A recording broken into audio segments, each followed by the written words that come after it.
Namaste dear students. Today we can discuss about the metallic bond.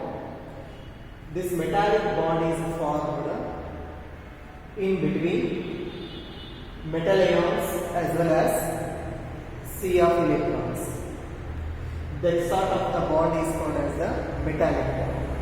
Now the question arises that what is meant by this sea of electrons? Sea of electrons andre ಎಲೆಕ್ಟ್ರಾನ್ಗಳ ಸಮುದ್ರ ಅಂದರೆ ಬಹಳಷ್ಟು electrons ಅನ್ನು ನಾವು continuous ಆಗಿ ನೋಡಬಹುದು. ಅದರ exact ಮೇಲ್ಗಡೆ ಮೆಟಲ್ ಅಯಾನ್ಸ್ ಪ್ರೆಸೆಂಟ್ ಇರ್ತವೆ. ಅವೆರಡರ ನಡುವೆ ನಮಗೊಂದು ಬಾಂಡ್ ಕ್ರಿಯೇಟ್ ಆಗುತ್ತೆ. That bond is known as the metallic bond. This kind of metallic bond is formed in metals like iron, copper, chromium. Several examples are there. This is about the metallic bond. Now we can move towards the coordination bond. Before moving towards the coordination bond, once we can recall, ನಾವು ಏನು discussion ಮಾಡಿದ್ವಿ ionic bond ಅಲ್ಲಿ. Ionic bond is formed by complete transfer of the electron from one element into the another element. ಎಷ್ಟು electron transfer ಆಗ್ತದೆ? One electron transfer ಆಗ್ತದೆ. ಒಂದು ಎಲಿಮೆಂಟಿಂದ ಇನ್ನೊಂದು ಎಲಿಮೆಂಟಿಗೆ one electron transfer ಆದರೆ ಅವಾಗ ನಮಗೆ ಅಯಾನ್ಸ್ ಫಾರ್ಮ್ ಆಗ್ತವೆ. ಆ ಅಯಾನ್ಸು ನಮಗೆ ಅಯಾನಿಕ್ ಬಾಂಡನ್ನು ಕ್ರಿಯೇಟ್ ಮಾಡ್ತವೆ. ದೆನ್ ಕೋವೆಲೆಂಟ್ ಬಾಂಡಲ್ಲಿ ನಾವು ಏನು ಡಿಸ್ಕಷನ್ ಮಾಡಿದ್ದೀವಿ? Equal number of electrons will be share. ಅಂದರೆ ಎರಡೂ ಎಲೆಕ್ಟ್ರಾನ್ಸ್ ಈಕ್ವಲ್ ನಂಬರ್ಸಲ್ಲಿ ಶೇರ್ ಮಾಡ್ಬೋದು. ಹಾಗಾಗಿ V will get the covalent bond. ಈಗ ಒಂದು ಪಾಯಿಂಟ್ ನಮಗೆ ಕ್ಲಿಯರ್ ಆಗೋದೇನೆಂದರೆ, ನೀವು ಅಯಾನಿಕ್ ಬಾಂಡ್ ಮಾಡಿರಿ, ಕೋವಲೆಂಟ್ ಬಾಂಡ್ ಮಾಡಿರಿ, ಯಾವುದೇ ರೀತಿ ಬಾಂಡ್ ಮಾಡಿರಿ, ಕಂಪಲ್ಸರಿ ಒಂದು ಬಾಂಡ್ ಆಗಬೇಕಂತಂದರೆ ವಿ ರಿಕ್ವೈರ್ 2 ಎಲೆಕ್ಟ್ರಾನ್ಸ್. ಆ 2 ಎಲೆಕ್ಟ್ರಾನ್ ಕೂಡಿದ್ರೆ ನಮಗೆ ಒಂದು ಬಾಂಡ್ ಫಾರ್ಮ್ ಆಗ್ತದೆ. ಆ 2 ಎಲೆಕ್ಟ್ರಾನ್ ನಮಗೆ ಅಯಾನಿಕ್ ಬಾಂಡಲ್ಲಿ ಯಾವ ರೀತಿ ಕೂಡ್ತವೆ? ಬೈ ಟ್ರಾನ್ಸ್ಫರ್ ಆಗುತ್ತೆ. ಕೋವಲೆಂಟ್ ಬಾಂಡಲ್ಲಿ ಯಾವ ರೀತಿ ಕೂಡ್ತವೆ? By sharing of electron. Like the same we go for the coordination bond. In the coordination bond, we again have the transfer of electrons. ಎಲ್ಲಿಂದ ಎಲ್ಲಿಗೆ ಎಲೆಕ್ಟ್ರಾನ್ ಟ್ರಾನ್ಸ್ಫರ್ ಆಗ್ತವೆ? The electrons are transferred from one element into the another element. ಹಂಗಂದ್ರೆ ಇದು ionic bond ಅಂತ ಅನ್ಬೋದಲ್ಲ, but it is not ionic bond. ಇಲ್ಲಿ complete ಆಗಿ ಎರಡೂ ಎಲೆಕ್ಟ್ರಾನ್ ಪೇರ್ಸ್ ಒಂದು ಎಲಿಮೆಂಟಿಂದ ಇನ್ನೊಂದು ಎಲಿಮೆಂಟಿಗೆ ಡೊನೇಟ್ ಮಾಡ್ತಾರೆ. ಕಂಪ್ಲೀಟ್ ಬಾಂಡಿಗೆ ಬೇಕಾಗಿರುವಂಥ ಎರಡೂ ಎಲೆಕ್ಟ್ರಾನ್ಸನ್ನು ಒಂದು ಎಲಿಮೆಂಟು ಇನ್ನೊಂದು ಎಲಿಮೆಂಟಿಗೆ ಡೊನೇಟ್ ಮಾಡ್ತಾರೆ. Thereby we will get the coordination bond. Let me give one example. Usually covalent bond ಆಗಬೇಕಂತಂದ್ರೆ one should be coordination bond ಆಗಬೇಕಂತಂದ್ರೆ one should be metal. ಅದು ಸೆಂಟ್ರಲ್ ಎಲಿಮೆಂಟ್. ಅದ್ರ ಸುತ್ತ ಡೊನೇಟ್ ಮಾಡೋರು ಪೇರ್ ಆಫ್ ಎಲೆಕ್ಟ್ರಾನ್ಸ್ ಅನ್ನ donate ಮಾಡುವಂತ species ಇರ್ತವೆ. Let us consider generally metals ಅನ್ನ ಎಂ ಅಂತ ಕನ್ಸಿಡರ್ ಮಾಡೋಣ. And whatever the species which will donate ಅದನ್ನ L ಅಂತ ಕನ್ಸಿಡರ್ ಮಾಡೋಣ. This L is contain pair of electrons. ಆ pair of electrons either it is present in the form of lone pair or it is present in the form of negative charge. 1 minus charge ಅಂದ್ರೂ ಕೂಡ pair of electron, 2 electron ಕೂಡಿ ಇರ್ತವೆ. Lone pair ಅಂದ್ರೂ ಕೂಡ 2 electron ಕೂಡಿ ಇರ್ತವೆ. So ಇಲ್ಲಿ pair of electrons L ಮೇಲ್ಗಡೆ ಇದೆ. These pair of electrons will be donated into the central metal atom and we got a sort of bond. This bond is known as the coordination bond. Ishte namagiruvanna coordination bond. Let's now discuss about the hydrogen bond. So far what we discussed about all the type of the bonds, among all hydrogen bond is the weakest bond. ಇದು ಎಷ್ಟು weak ಇರುತ್ತದೆ ಅಂದರೆ, the ಫ್ರೀಸಲ್ಲಿ ಫ್ರೀಸರಲ್ಲಿ ice ಅನ್ನು ನೋಡಿರ್ತೀವಿ. Ice ಹೆಂಗೆ form ಆಗಿರ್ತದೆ, water ನಡುವ hydrogen bond create ಆಗಿ ಐಸ್ ಫಾರ್ಮ್ ಆಗಿರ್ತದೆ. ಅದನ್ನು ಹೊರಗಡೆ ತೆಗೆದು ನಾವು ಕೈಯಲ್ಲಿ ಹಿಡಿದ್ರೆ ಇಟ್ ವಿಲ್ ಸ್ಟಾರ್ಟ್ ಮೆಲ್ಟಿಂಗ್. ಯಾಕದು ಮೆಲ್ಟ್ ಆಗಕ್ಕೆ ಸ್ಟಾರ್ಟ್ ಆಗ್ತದೆ ಅಂದರೆ ಹೈಡ್ರೋಜನ್ ಬಾಂಡ್ಸ್ ಬ್ರೇಕ್ ಆಗಕ್ಕೆ ಸ್ಟಾರ್ಟ್ ಆಗ್ತದೆ. ಅಂದರೆ you see how much weak the bond is. ಎಷ್ಟು ವೀಕ್ ಇರ್ತದೆ ಅಂದರೆ ಜಸ್ಟ್ ಸ್ವಲ್ಪ ಟೆಂಪರೇಚರ್ ಇನ್ಕ್ರೀಸ್ ಮಾಡಿದರೂ ಕೂಡ the bond will starts to break it down. So that's why hydrogen bond is considered as the weakest bond. Now let us discuss what is meant by the hydrogen bond. Hydrogen bond is nothing but it is a type of the weak bond which is formed between hydrogen as well as more electronegative elements. A question of more electronegative elements andre we know already electronegativity ಬಗ್ಗೆ ನಾವು discuss ಮಾಡಿದ್ವಿ. Electronegativity ನಮಗೆ ಯಾವ ಕಡೆ ಜಾಸ್ತಿ ಸಿಗ್ತದೆ? Right side of the periodic table. Right side of the periodic table ಯಾರ್ಯಾರು ನಮಗೆ ಕಾಣಿಸ್ತಾರ? ಫ್ಲೋರಿನ್ ಕಾಣಿಸ್ತದೆ, ಕ್ಲೋರಿನ್ ಕಾಣಿಸ್ತದೆ, ಬ್ರೋಮಿನ್ ಕಾಣಿಸ್ತದೆ, even nitrogen, oxygen. These elements we can see. ಇಂಥ ಎಲಿಮೆಂಟ್ಸ್ ಅನ್ನ ಮೋರ್ ಎಲೆಕ್ಟ್ರೋನೆಗೆಟಿವ್ ಎಲಿಮೆಂಟ್ಸ್ ಅಂತ ಕರಿತೀವಿ.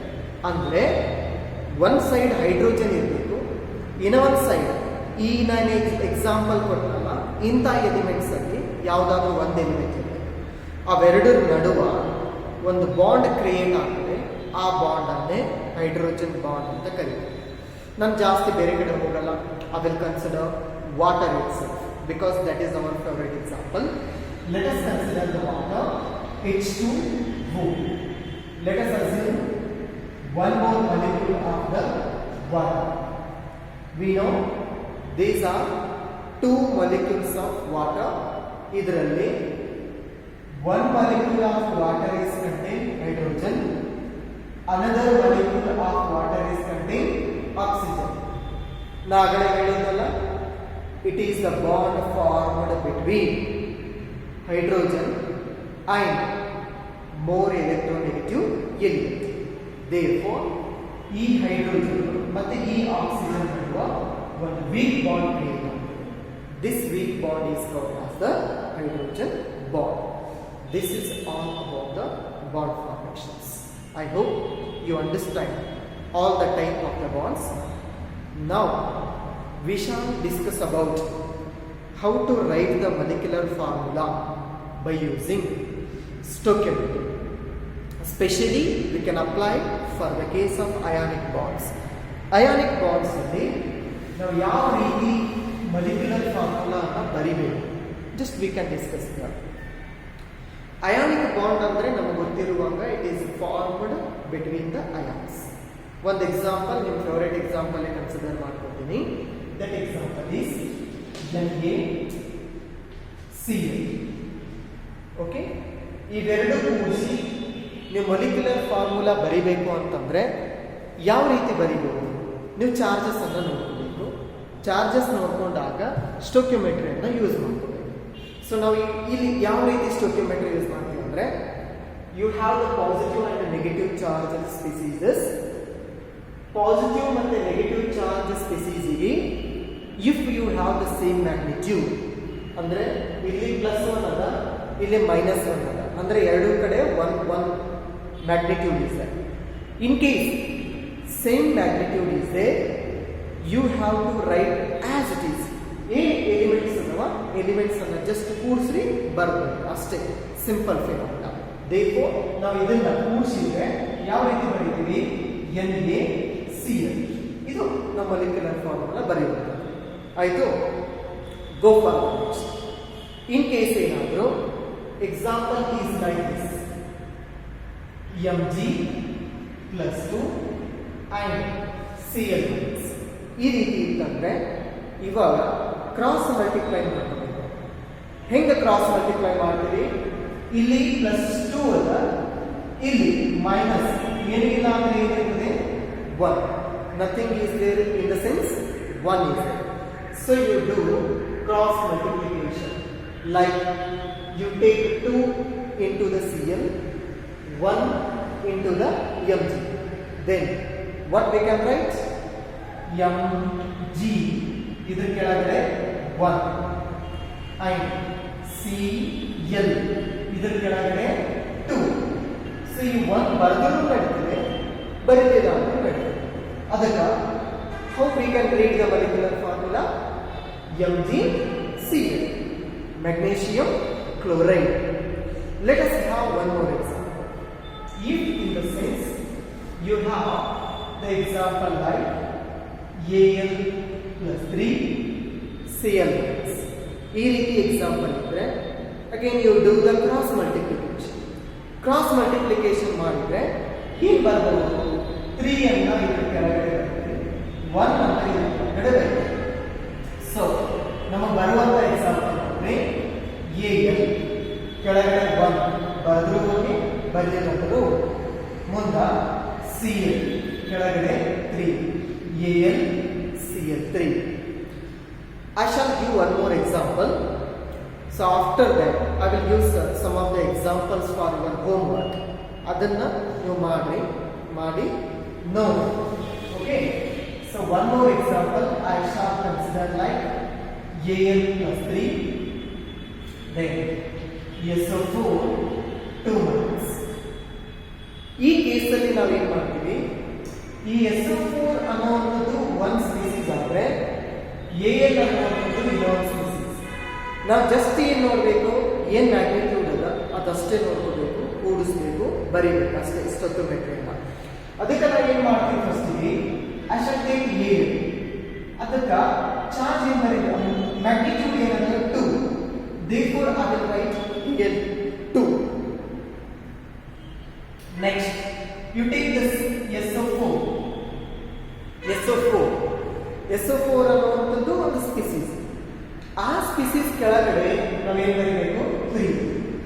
You don't write like this. ಹೆಂಗಾದ್ರೆ ಹಿಂಗೆ ಬರೀಬಾರ್ದು, ದಿಸ್ ಇಸ್ ರಾಂಗ್. ನಾವೇನು ಮಾಡಬೇಕು? ಇದನ್ನ ಬ್ರೆಕೆಟ್ ಹಾಕಿ 3 ಅಂತ ಬರೀಬೇಕು. ಇದನ್ನ ಓದುವಂತಿಗೆ ಯಾವ ರೀತಿ ಓದಬೇಕು? Al2 SO4 thrice. Understand? Okay, so now this is called as aluminium sulfate. In this manner we can write. Well, I will give some examples. You do these examples at your home. Mg plus 2 SO4 2 minus. ಎರಡು ಕೂಡಿಸಿ molecular formula. Next, calcium and Cl minus. Next, Fe plus 3 O2 minus. Next, Cu plus S2 minus. Okay, you have several examples, different examples. You can use them, practice at your home. This is all how to write the molecular formula by using ions. Dear students, now we can go for reading the reactions. ಯಾವುದೇ ಒಂದು reaction ಅನ್ನ ನಾವು ಯಾವ ರೀತಿ ಓದಬಹುದು ಅನ್ನೋದ್ರ ಬಗ್ಗೆ discuss ಮಾಡೋಣ. ಒಂದು ರಿಯಾಕ್ಷನ್ ಅಂತಂದ್ರೆ ಏನಿರ್ತದೆ? It is the conversion of reactants into products. That is called as the reaction. You mean to say reactant molecules product ಆಗಿ ಕನ್ವರ್ಟ್ ಆಗಬೇಕು. ಆ ರಿಯಾಕ್ಟೆಂಟ್ ಪ್ರಾಡಕ್ಟ್ ಆಗಿ ಕನ್ವರ್ಟ್ ಆಗುವಂಥದ್ದನ್ನ ನಾವು ಒಂದು ಎಕ್ಸಾಂಪಲ್ ಆಗಿ ಇಲ್ಲಿ ಬರೀತೀವಿ. ಒಂದು ರಿಯಾಕ್ಷನ್ ಅಲ್ಲಿ we have reagent, we have reactant, okay, which gets converted to reagent and reactant. React together, get converted to main product plus byproduct ಅಂದರೆ ಇದನ್ನ ಜನರಲ್ ಆಗಿ ಒಂದು ರಿಯಾಕ್ಷನ್ ಅನ್ನು ರೀಪ್ರೆಸೆಂಟ್ ಮಾಡ್ಬೋದು. ಜನರಲ್ ಆಗಿ ಏನು ರಿಯಾಕ್ಷನ್ ಅನ್ನು ರೀಪ್ರೆಸೆಂಟ್ ಮಾಡಿದ್ವಿ, ಒಂದು ರಿಯಾಕ್ಷನ್ ಕಂಪ್ಲೀಟ್ ಆಗೋದಕ್ಕೆ ರಿಯೇಜೆಂಟ್ಸ್ ಬೇಕು, ರಿಯಾಕ್ಟೆಂಟ್ಸ್ ಬೇಕು, ಅವೆರಡೂ ಕೂಡಿದ್ರೆ get convert into products, maybe you will get the by product ಬರಬೇಕು. ಇದು ಕಂಪ್ಲೀಟ್ ರಿಯಾಕ್ಷನ್. ಇದನ್ನ ಇನ್ನೊಂದು ಥರ ನಾನು ಜನರಲ್ ಆಗಿ ಎಕ್ಸಾಂಪಲ್ ಆಗಿ ಬರೀತೀನಿ. ಆ ಎಕ್ಸಾಂಪಲ್ ಏನಂದ್ರೆ A plus B gives rise to C plus D. Let us read this reaction. ಯಾವ ರೀತಿ ಓದ್ಬೋದು ನಾವು? A reacts with B to give C as a product and D as a byproduct. ಇದನ್ನ ಓದಿದೆ, ಸಣ್ಣ ಹುಡುಗರು ಈ ರೀತಿ ಓದ್ತಾರ, ಅದೇನು ದೊಡ್ಡ ಮಾತಲ್ಲ. ಬಟ್ ವಿ ಆರ್ ಆಲ್ರೆಡಿ ನಾವು first PUC students. So first PUC student ಆಗಿರೋದ್ರಿಂದ ನಾವು ಸ್ವಲ್ಪ ರಿಯಾಕ್ಷನ್ ಅನ್ನು ಓದುವಂಥ ಮೆಥಡಲ್ಲಿ ಸ್ವಲ್ಪ ಚೇಂಜ್ ಮಾಡ್ತೀವಿ. ಯಾವ ರೀತಿ ಚೇಂಜ್ ಮಾಡ್ಕೋಬಹುದು? ನಾವು ಒಂದು ರಿಯಾಕ್ಷನ್ ಅಲ್ಲಿ ಇರುವಾಗಲೂ 3 ಮೆಥಡ್ಸ್ ಇಂದ ರೀಡ್ ಮಾಡಬಹುದು, 3 ಮೆಥಡ್ಸ್ ಇಂದ ಓದಬಹುದು. Method number 1 is in terms of moles we can read the reaction. Method number 2 in terms of mass or weight. In terms of mass or weight. Method number 3 in terms of volume. We can use the volume. So of these 3, first we can go with the moles. Moles ಪ್ರಕಾರ ಯಾವ ರೀತಿ ಓದ್ಬೋದು ಅಂದ್ರೆ A ಹಿಂದ್ಗಡೆ ಏನ್ number ಇರ್ತದೆ, that number is called as the mole. Consider as mole. You consider here a ಹಿಂದ್ಗಡೆ ಏನು ಇಲ್ಲ ಅಂದ್ರೆ ಏನಿರ್ತದೆ 1. ಸೊ ಹಂಗಾಗಿ 1 mole of A reacts with 1 mole of B to give 1 mole of C and 1 mole of D. ಈ ರೀತಿ ನಾವು moles ಪ್ರಕಾರ ಓದ್ಬೋದು. Shall I consider one particular example? Yes, we can take one particular example. That is, hydrogen reacts with oxygen to form water molecule. Hydrogen oxygen ಜೊತೆ react ಆಗ್ತದೆ, water molecule form ಆಗುತ್ತೆ. ಇದು reaction balance ಇದೆ. Balance ಬಗ್ಗೆ ನಾನು next ಮುಂದಿನ ಕ್ಲಾಸಲ್ಲಿ explain ಮಾಡ್ತೀನಿ. ರಿಯಾಕ್ಷನ್ ಅನ್ನ ನಾನು ಬ್ಯಾಲೆನ್ಸ್ ಮಾಡ್ತೀನಿ.